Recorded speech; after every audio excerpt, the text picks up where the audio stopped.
সম্মানিত শ্রোতা, আসসালামু আলাইকুম। ঝিনাইদহ ৪ আসনের এমপি আনোয়ারুল আজিমকে হত্যা করা হয়েছে। উনিকে কেন হত্যা করেছে, কি কারণ, আজকের জনপ্রিয় পত্রিকা যুগান্তর থেকে একটা নিউজ পেয়েছি। সেই নিউজের মাধ্যমে লেখা হয়েছে ঝিনাইদহের ৪ আসনের এমপি আনোয়ারুল আজিমকে হত্যা করেছে কিছু প্রকার দুর্বৃত্তরা।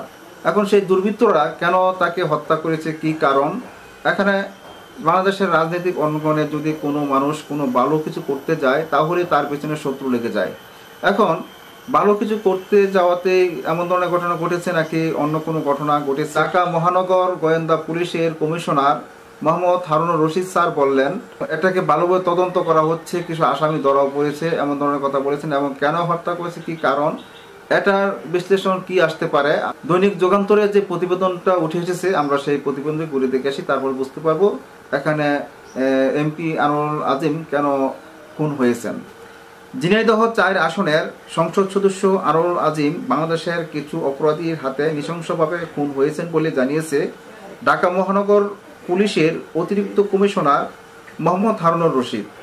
আজ বুধবার বেলা 2টার পর রাজধানীর মিন্টু রোডে ডিবি কার্যালয়ে সাংবাদিকদের একথা বলেন তিনি। হারুনুর রশিদ বলেন, কালীগঞ্জের 3বারের সংসদ সদস্য আনোয়ারুল আজিমের ঘটনাটি অত্যন্ত গুরুত্বের সঙ্গে তদন্ত করা হচ্ছে। এটি একটি নিষ্ঠুর হত্যাকাণ্ড। এটি পারিবারিক, আর্থিক নাকি এলাকার কোনো দুর্বৃত্তকে দমন করার জন্য হয়েছে তা আমরা তদন্ত করে দেখছি। বিষয়টি নিয়ে আমরা নিবিড়ভাবে ভারতীয় পুলিশের সঙ্গে কাজ করছি। প্রতিক্ষণেই তাদের সঙ্গে আমাদের কথা হচ্ছে, অনেক তথ্য পাচ্ছি।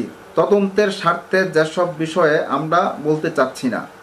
গোয়েন্দা পুলিশের এই কর্মকর্তা বলেন, সংসদ ভবন এলাকা থেকে সংসদ সদস্য আনোয়ারুল ভারতের উদ্দেশ্যে রওনা হয়েছেন।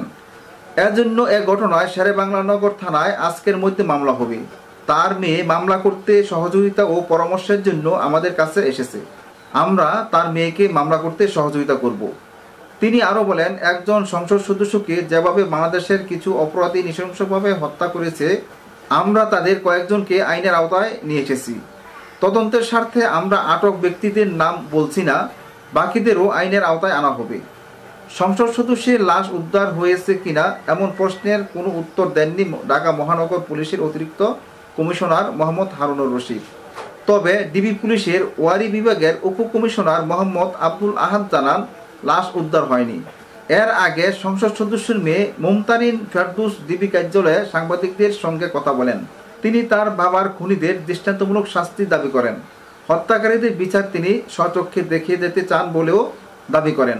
এমপি আনোয়ারুল আজিম ভারতে যাওয়ার পরেই কিন্তু ওনাকে হত্যা করেছে। এখন ভারত এবং বাংলাদেশের পুলিশ একসাথে মিলে কাজ করছে। এটা যত সম্ভব তাড়াতাড়ি এর বিচার হবে, এটা আমরা আশা করি। আমরা যে খুনিদের বিচারের দাবি করি। আজ এই পর্যন্তই। আসসালামু আলাইকুম।